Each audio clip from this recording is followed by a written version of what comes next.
हमारे गुजरात में एक कहावत है, हवन में हड्डी नहीं डालनी चाहिए। मान्यवर 22 जनवरी का दिन, भले कुछ लोग कुछ भी कहे, मैं स्पष्ट रूप से देख रहा हूं 22 जनवरी का दिन 10 सहस्त्र सालों के लिए ऐतिहासिक दिन बनने वाला है।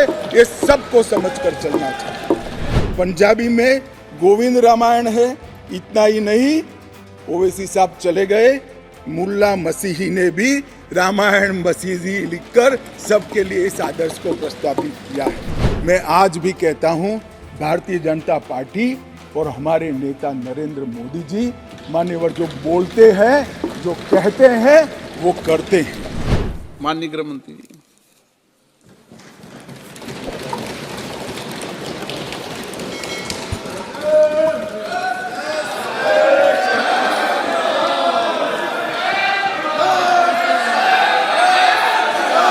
माननीय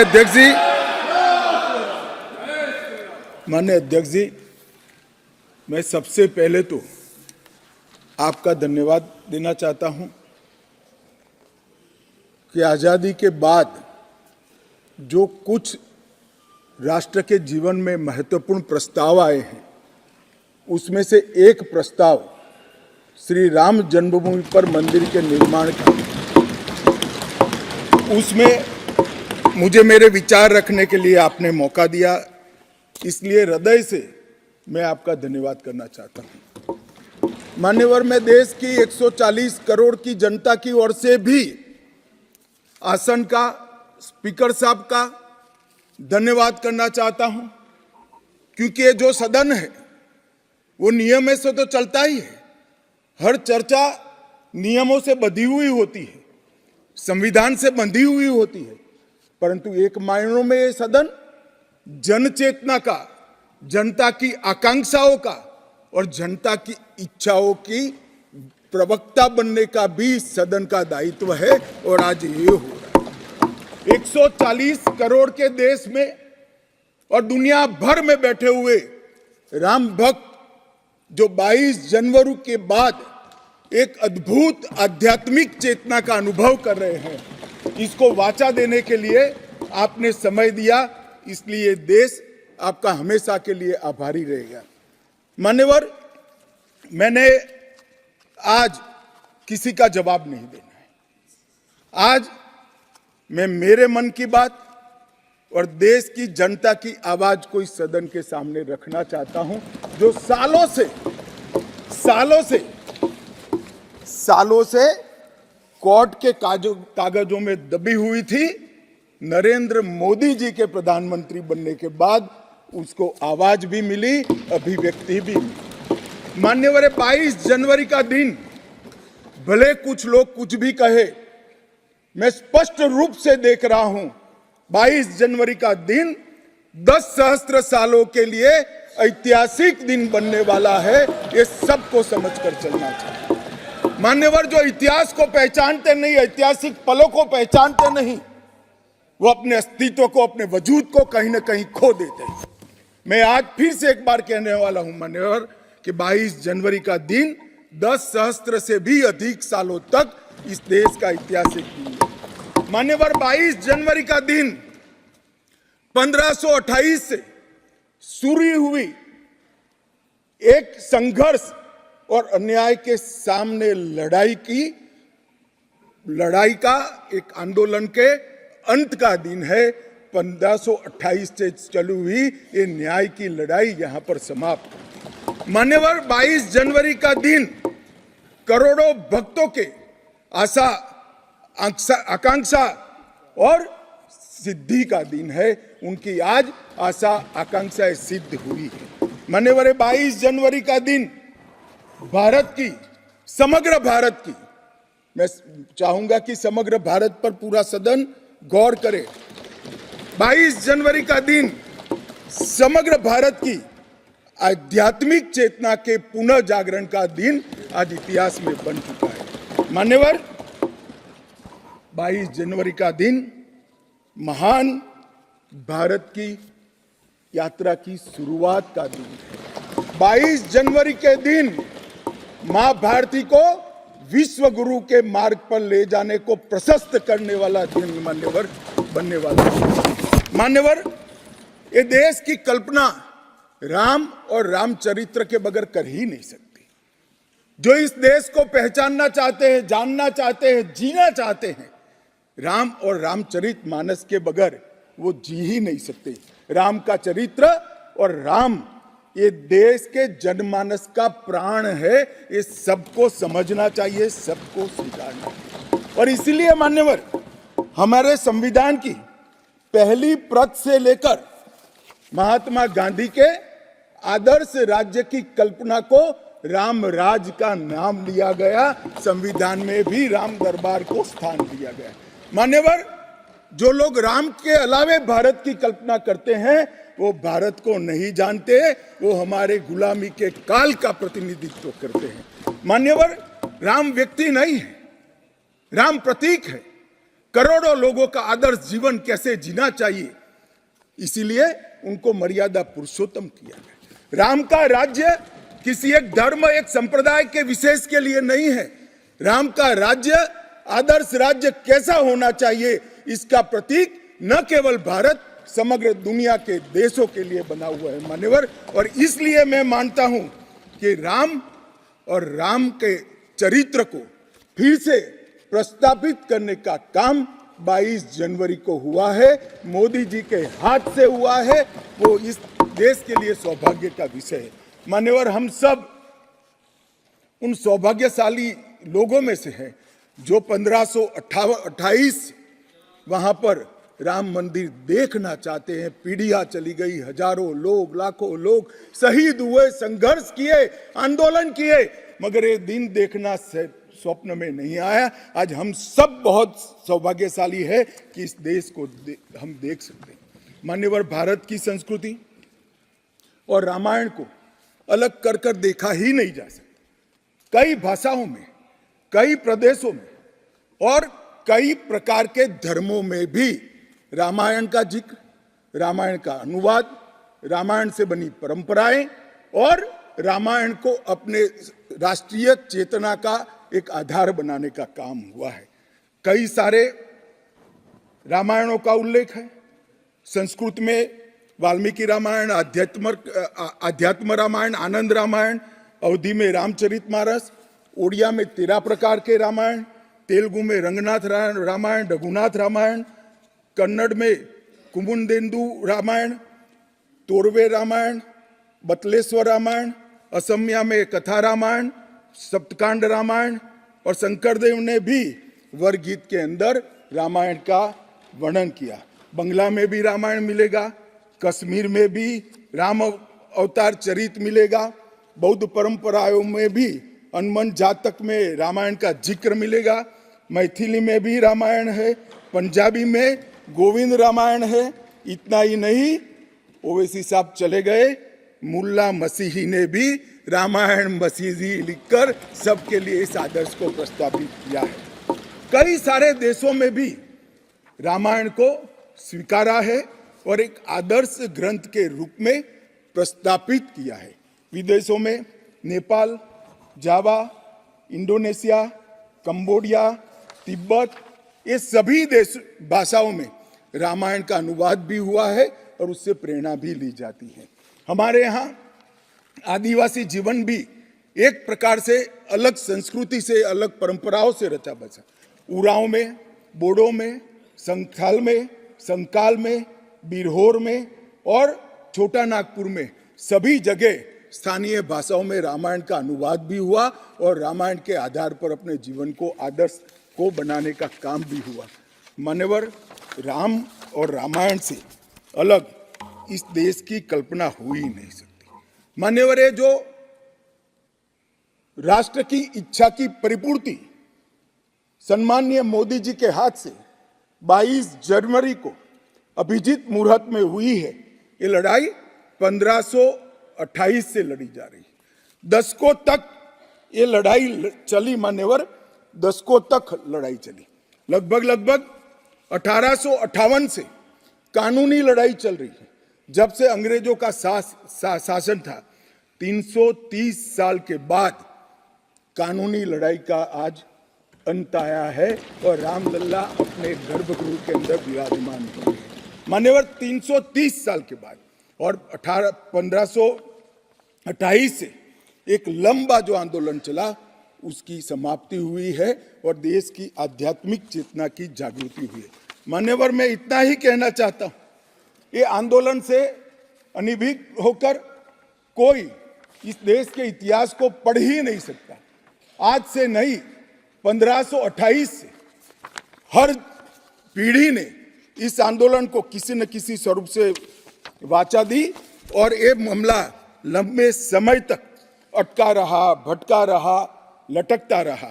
आज मोदी जी के समय में ही इसको परवान चढ़ना था, इस स्वप्न को सिद्ध होना था और आज देश स्वप्न सिद्ध होता हुआ दिखा है। मान्यवर, राम जन्मभूमि का जो इतिहास है ये बहुत लंबा है।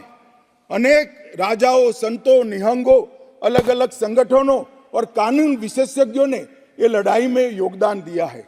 मैं आज ये 1528 से 22 जनवरी 2024 तक की संपूर्ण कानूनी और युद्धों की और आंदोलनों की लड़ाई को, ये सभी योद्धाओं को बहुत विनम्रता से स्मरण करना चाहता हूं और उनकी लड़ाई जब आज समाप्त हुई है तब मुझे विश्वास है मान्यवर, वो जहां भी होंगे बड़ी आनंद की अनुभूति करते होंगे, अपनी श्रद्धा को चरितार्थ करने की अनुभूति करते होंगे। गिलहरी के समान कई लोगों ने अपना योगदान दिया और मान्यवर, ये राम सेतु जो बनना था 1528 से 22 जनवरी 2024 तक का, ये सेतु का भूमि पूजन भी नरेंद्र मोदी जी ने किया और प्राण प्रतिष्ठा भी नरेंद्र मोदी जी के। मान्यवर, 1990 में जब ये आंदोलन ने गति पकड़ी उसके पहले से ही भारतीय जनता पार्टी का ये देश की जनता को वादा था। हमने पालमपुर कार्यकारिणी के अंदर हमने एक प्रस्ताव पारित कर कहा था कि राम मंदिर का निर्माण, इसको कोई एक धर्म के साथ नहीं जोड़ना चाहिए, ये देश की चेतना की पुनर्जागृति का आंदोलन है। इसलिए हम राम जन्मभूमि को मुक्त कराकर, कानूनी रूप से मुक्त कराकर वहां पर राम मंदिर की स्थापना करेंगे। अब इस देश में प्रॉब्लम क्या है साहब, जब चुनाव में घोषणा पत्र में लेते हैं तो कहते हैं चुनाव में वोट प्राप्त करने के लिए लिया, चुनावी वादा है। ये भाजपा ऐसे ही वादे करती है, 370 हो, राम जन्मभूमि हो, यूनिफॉर्म सिविल कोड हो, ट्रिपल तलाक समाप्त करना हो। अब ये कहते हैं आप ऐसे ही वादे करते हैं और ये वोट प्राप्त करने का जरिया होता है, और जब हम इसको पूरा कर देते हैं तो बड़ी खिलाफत करते हैं। मैं आज भी कहता हूं, भारतीय जनता पार्टी और हमारे नेता नरेंद्र मोदी जी मान्यवर जो बोलते हैं, जो कहते हैं, वो करते हैं। हमारी पार्टी का चरित्र है और ये कोई छिपी हुई बात नहीं है। किस चीज का आक्रोश? हम 1986 से कह रहे हैं कि हमारा भव्य राम मंदिर बनना चाहिए, संवैधानिक तरीके से बने। कुछ लोगों ने यहां पर और बाहर मीडिया के सामने प्रतिक्रिया व्यक्त की, वो कानून की दुहाई देते हैं। मैं उनको पूछना चाहता हूं कि मान्यवर, क्या सुप्रीम कोर्ट की 5 जजों की खंडपीठ के जजमेंट से आप वास्ता रखते हो या नहीं रखते हो? भारत के संविधान से वास्ता रखते हो या नहीं रखते हो? किसी ने अगर सुप्रीम कोर्ट की अवहेलना कर वहां पर मंदिर बनाया होता तो आप कुछ भी कह सकते थे, मगर जब देश की सर्वोच्च अदालत के 5 जजों की खंडपीठ ने, और जिसकी अध्यक्षता स्वयं चीफ जस्टिस ऑफ इंडिया और आने वाले 4 चीफ जस्टिस कर रहे थे, ऐसी महत्वपूर्ण बेंच ने जब ये निर्णय लिया, तब आप कैसे कन्नी काट सकते हो? मान्यवर, निर्णय पसंद हो तो स्वीकार कर लेना, सुप्रीम कोर्ट का सम्मान करना, और कोई निर्णय पसंद ना आए तो सुप्रीम कोर्ट के भी बड़ा बूढ़ा करना, ये ठीक नहीं है। मान्यवर, सुप्रीम कोर्ट के निर्णय ने आज पूरी दुनिया में भारत के पंथ निरपेक्ष चरित्र को उजागर किया है। दुनिया में एक भी देश ऐसा नहीं है जहां बहुमत समाज ने अपनी आस्था का निर्वहन करने के लिए इतनी लंबी कानूनी लड़ाई लड़ी। हमने राह देखी है, सुप्रीम कोर्ट में लड़ाई लड़ी और सुप्रीम कोर्ट का जजमेंट आने के बाद वहां पर आज भव्य राम मंदिर बना है। मान्यवर, जो बोल रहे हैं उनको भी सब मालूम है कि क्यों बोल रहे हैं। मैं आज फिर से कहना चाहता हूं, हमारे गुजरात में एक कहावत है, हवन में हड्डी नहीं डालनी चाहिए। पूरा देश जब आनंद में डूबा है, पूरा देश आध्यात्मिक चेतना की जागृति का अनुभव हो रहा है, भैया स्वागत कर लो, साथ में जुड़ जाओ। इसी से देश का भी भला है और सबका भला है। मान्यवर, एक लंबी लड़ाई के बाद स्थगितता में पड़े हुए मामले को नरेंद्र मोदी जी ने एक युग परिवर्तन करने के लिए, जब मोदी जी को देश की जनता ने लंबे समय के बाद और कांग्रेस के बगैर किसी दल ने पहली बार पूर्ण बहुमत के साथ प्रधानमंत्री बनाना, तब से ये लड़ाई शुरू हुई। मान्यवर, 14 से 19 तक राम जन्मभूमि मंदिर की लड़ाई चली, उसका ट्रांसलेशन हुआ, सालों लगे, लाखों पेज का अनुवाद हुआ, अनुवाद होकर कोर्ट के सामने गया, बीच में चुनाव आ गया, कोर्ट ने माना कि चुनाव के वक्त फैसला देंगे तो इसको शायद अलग दृष्टि से देखा जाएगा, कोई बात नहीं। चुनाव के बाद फिर से मोदी जी आ गए और फिर केस चला और अंततोगत्वा जब कोर्ट ने न्याय किया, तब 5 अगस्त 2020 को 19 को मोदी जी ने इसकी नींव रखकर इसकी शुरुआत। मान्यवर, ये जो 20 से 24 की यात्रा है, वो 20 से 24 की यात्रा भी समझनी चाहिए। राम जन्मभूमि का आंदोलन ऐसे ही नहीं चला, इसके साथ हर गांव, हर घर में हर करोड़ों राम भक्त, अनेक संगठन, भारतीय जनता पार्टी, राष्ट्रीय स्वयंसेवक संघ समेत घर घर गए, शिला लेकर गए, पूजा की और वो पत्थर को राम मंदिर की शिला बनाकर अयोध्या तक पहुंचाने का काम। करोड़ों लोगों ने अपनी श्रद्धा, अपनी इच्छा संवैधानिक तरीके से, शांतिपूर्ण तरीके से अयोध्या पहुंचाई और सुप्रीम कोर्ट ने जब जजमेंट दे दिया, निर्णय दे दिया, तब जाकर राम मंदिर के निर्माण की शुरुआत हुई।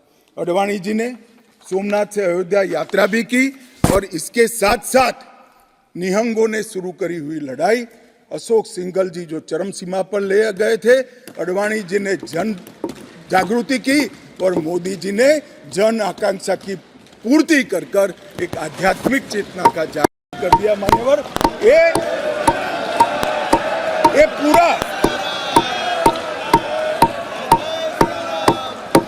पूरा आंदोलन, मान्यवर, जब भी दुनिया का इतिहास लिखा जाएगा, एक डेमोक्रेटिक वैल्यू के रूप में देखा जाएगा कि कोई एक देश अपने बहुमती समाज की धार्मिक विश्वास की पूर्ति के लिए इतने समय धैर्य रखकर सुप्रीम कोर्ट में गुहार लगाता रहे और सुप्रीम कोर्ट के जजमेंट आने के बाद सौहार्दपूर्ण वातावरण में इसकी पूर्ति हो। मान्यवर, ये बहुत बड़ी बात है और मैं मानता हूं मान्यवर कि ये मोदी जी के नेतृत्व के बगैर संभव नहीं था। मान्यवर, मैं इतना ही कहना चाहता हूं कि जब राम मंदिर का निर्माण हो रहा था तब, और जब जजमेंट आया तब कई लोग आगास लगा रहे थे, कई लोग अनुमान कर रहे थे, इस देश में रक्तपात हो जाएगा, इस देश में दंगे हो जाएंगे, इस देश में धर्म के बीच में बड़े विवाद होंगे। मगर मैं आज इस सदन को कहना चाहता हूं, ये भारतीय जनता पार्टी की सरकार है, नरेंद्र मोदी इस देश के प्रधानमंत्री। कोर्ट के जजमेंट को भी जय पराजय की जगह सबकी मान्य न्यायालय के आदेश में परिवर्तित करने का काम मोदी जी के दूरदर्शी विचार ने। और उसके बाद जब समय आया, निर्माण के बाद जब समय आया, मान्यवर, उनको न्योता मिला कि वो आकर भूमि पूजन करें। 130 करोड़ की जनता के वो जनप्रतिनिधि हैं। न्यास ने उनको नेतृत्व करने का, जनता का प्रतिनिधि के नाते जब मौका दिया शिलान्यास करने का, तब मोदी जी के जो पूरा आचरण है इसको ध्यान से देखना चाहिए मान्यवर। वो आचरण आने वाले अनेक सैकड़ों सालों तक दुनिया के सामने रहेगा और दुनिया के सामने इससे कई लोगों को प्रेरणा भी मिलेगी। मान्यवर, हम सब ने आचार्य गोविंद देव गिरि जी ने जो वक्तव्य दिया वो सुना है। मोदी जी को जब मौका मिला तब उन्होंने रामानंदी समाज के, संप्रदाय के और वैष्णव संतों से पूछा कि भाई प्राण प्रतिष्ठा करनी है, किसी संसारी ने करनी है, तो इसके यम नियम, इसके लिए किस प्रकार की उपासना करनी चाहिए, और जो संतों की ओर से सुझाएगा उससे भी अनेक गुना कठोर 11 दिन का व्रत इस देश के प्रधानमंत्री। मान्यवर, 11 दिन तक सैया पर नहीं सोना, 11 दिन तक केवल नारियल पानी के साथ उपवास करना, 11 दिन तक पूरा समय राममय, राम भक्ति में रचे बसे रहना और पूरे जीवन की उस वक्त की हर सांस को राम के साथ जोड़कर राममय बनकर प्राण प्रतिष्ठा करना। मान्यवर, ये 11 दिन में मां सबरी, गिलेरी, वानर, भालू, जटायु, ये सब के साथ जुड़े हुए देश भर में जो राम के स्थान थे वहां जाकर राम के काज के लिए गिलेरी जैसा भी योगदान देने वालों को श्रद्धा पूर्वक प्रणाम करने का काम इस प्रधानमंत्री। राम मंदिर का जब भूमि पूजन का समय आया, कोई पॉलिटिकल नारे नहीं लगाए, ना मोदी जी ने इसका नेतृत्व पॉलिटिकली किया, ना हमारी पार्टी ने किया। हर रोज एक राम का भजन अलग अलग भाषा में ट्वीट कर एक भक्ति का आंदोलन शुरू किया। मान्यवर, इस देश में कई सारे भक्ति के आंदोलन खड़े हुए हैं, ढेर सारे आंदोलन खड़े हुए। मान्यवर, इस देश में भक्ति का आंदोलन कोई नया नहीं है। मान्यवर, मीरा ने चलाया, गुजरात में नरसिंह मेहता ने चलाया, रामानंद ने चलाया, एकनाथ और ज्ञानेश्वर ने चलाया, शंकर देव और माधव देव ने असम में चलाया, चैतन्य महाप्रभु ने चलाया, समर्थ रामदास ने चलाया। ये सब भक्ति आंदोलन ने समय समय पर देश को मजबूत करने का काम किया है, सनातन धर्म को टिकाने का काम किया है और सनातन धर्म के प्रति सबकी आस्था को बंधाने का। घनघोर अंधेरी रात में एक ध्रुव तारे की तरह ये भक्ति आंदोलन ने देश के जनमानस का नेतृत्व किया। भारत के ही छोर में 10 सिख गुरुओं ने अनेक प्रकार के बलिदान, एक दशम पिता ने तो अपना सर्वस्व दान कर दिया। इस प्रकार के त्याग की भी इस देश की परंपरा रही, परंतु ये समग्र भारत के हजारों साल लंबे सांस्कृतिक और राजनीतिक इतिहास में एक शासक ने, एक जनता के व्यक्ति ने, एक जनता के प्रतिनिधि ने अपने यम, नियम, तप और उपासना से भक्ति चेतना की जागृति की, तो इसका एकमात्र घटना नरेंद्र मोदी जी ने की। और मैं तो स्वयं अनुभव कर रहा हूं। मैं उस दिन बैठा था लक्ष्मी नारायण मंदिर में, दिल्ली में बिरला मंदिर में, जो जनता थी, जो लोग थे, सबकी आंखों में आंसू थे। पूरा देश राममय हो गया था और जय श्री राम के नारे लगा रहा। मान्यवर, मोदी जी ने बड़ी शालीनता के साथ विजय के, पराजय के कोई भाव के बगैर जय श्री राम के युद्ध के नारों से पूरी दुनिया जानती है। जय श्री राम की वानर सेना का युद्ध का घोष था, पूरी दुनिया जानती है। जय संघर्ष चला तब जय श्री राम चला और मंदिर बना तो जय सिया राम हो गया। संघर्ष से भक्ति की यात्रा पूरे देश को आगे ले जाने वाली यात्रा है। मान्यवर,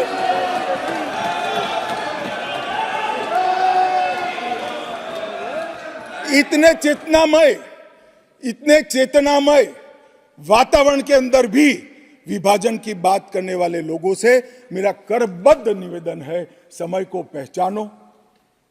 पहचानो, एकता के संदेश को स्वीकारो और आगे देखकर चलना शुरू करो, भारत की और हम सब की भलाई।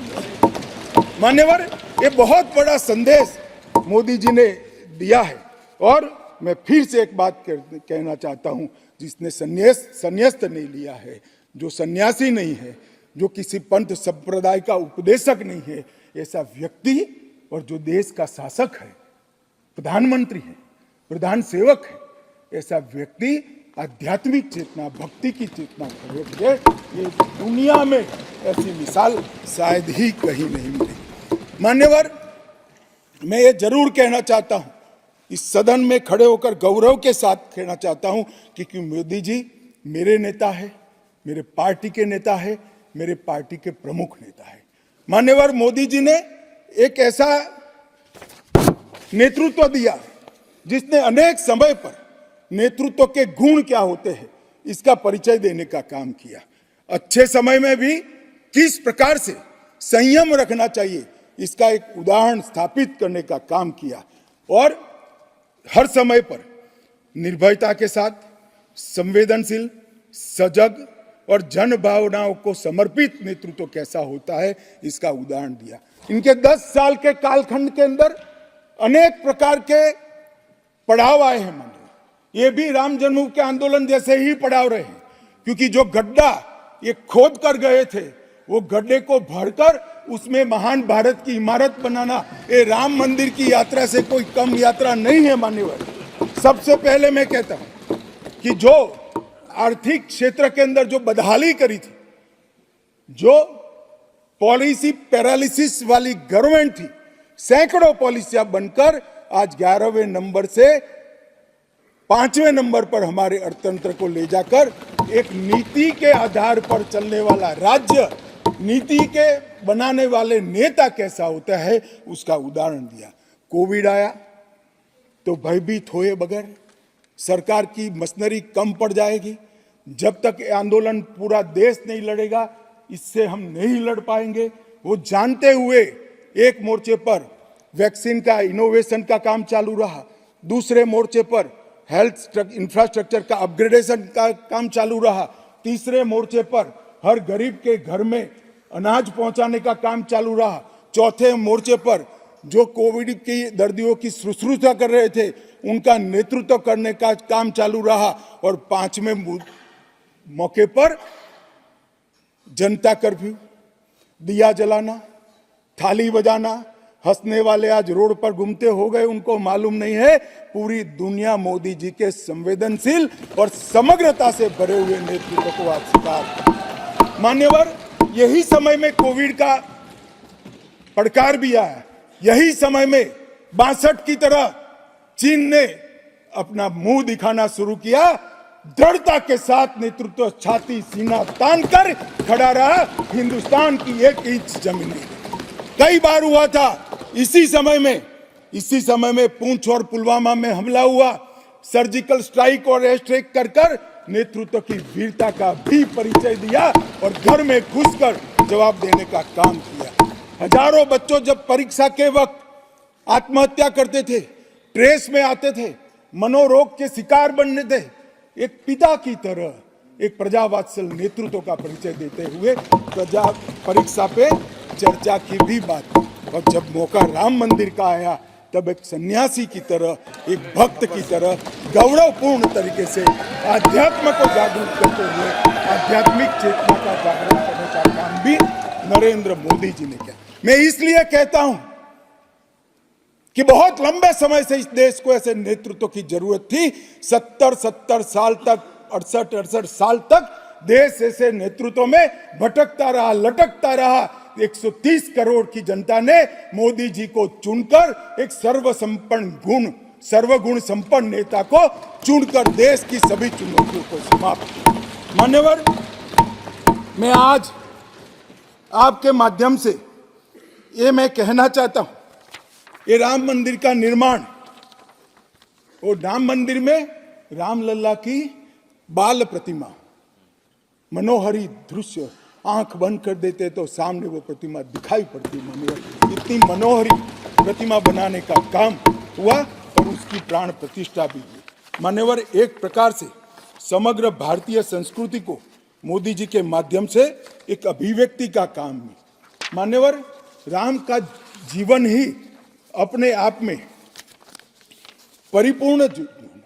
बचपन में ही शिक्षा संस्थानों की रक्षा के लिए विश्वामित्र के वहां रावणों का वध किया, अहल्या को सम्मान दिया, मां सबरी को गले लगाकर इस देश के गिरिजन और पिछड़े लोगों को गले लगाने का काम किया, महिलाओं का सम्मान किया और गिलहरी, गिद्ध, वानर, रींछ, वनवासी सबको जोड़कर सत्य पर सत्य की विजय का झंडा श्री राम ने फहराया। और मोदी जी ने जब ये अयोध्या बन रही है, जब अयोध्या बन रही, ढेरों लोगों ने, मैं आज सबके बीच में कहने से मेरी आपको अपने आप को रोक नहीं सकता, ढेरों लोगों के प्रस्ताव थे कि अयोध्या के इंटरनेशनल एयरपोर्ट को श्री राम का नाम दिया जाए। बड़ा लोक लुभावन प्रस्ताव, परंतु मोदी जी ने महर्षि वाल्मीकि का नाम देना।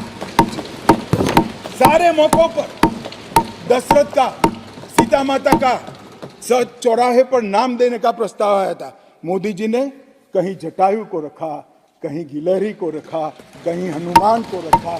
मान्यवर समग्र समाज साथ में लेने का काम किया। मान्यवर ये जो मंदिर बना है उसके निर्माण में भी पूरे समाज को साथ में रखने का काम किया गया है। मान्यवर मैं आपको जरूर बताना चाहता हूं कि इसमें देश के हर हिस्से को स्थान देने का काम मंदिर के निर्माताओं ने किया है। एक भी प्रदेश ऐसा नहीं है जहां से कुछ नहीं आया है। हर प्रदेश और आसपास के सभी देशों से राम काज के लिए कुछ न कुछ समर्पित हुआ है। सबकी भूमिका पूरे समाज को जोड़कर मान्यवर ये मंदिर बना है। ये सामाजिक एकता का एक अद्भुत उदाहरण मंदिर है, सांस्कृतिक पुनर्जागरण का अद्भुत उदाहरण मंदिर है। मान्यवर अयोध्या में राम मंदिर विध्वंस के सामने विकास का विजय है। मान्यवर अयोध्या में राम मंदिर धर्मांधता के सामने आध्यात्मिकता और भक्ति का विजय। मान्यवर भारत के गौरवमय युग की ये शुरुआत है। आत्मनिर्भर भारत और विकसित भारत का रास्ते का प्रशस्तीकरण का पॉइंट है और भारत माता को विश्व गुरु बनाने के रास्ते की मान्यवर शुरुआत है। मैं जरूर मानता हूं कि सालों से, सदियों से इस देश के प्रेरणा पुरुष रहे, जिनके चरित्र से न केवल इस देश पूरी दुनिया संदेश लेती है, ऐसे प्रभु श्री राम को मूर्ति का अपने निज घर में स्थापन से इस देश का जो नया युग शुरू हुआ है ये बहुत शुभांकर होगा और आने वाले दिनों में 2024 में भी मोदी जी के नेतृत्व में यहाँ सरकार बनेगी और ये शुभांकर शुरुआत हुई है, उसको गंतव्य स्थान पर ले जाने का काम करेगी। धन्यवाद, मेरा बहुत बहुत धन्यवाद। मेरे शब्द और विचार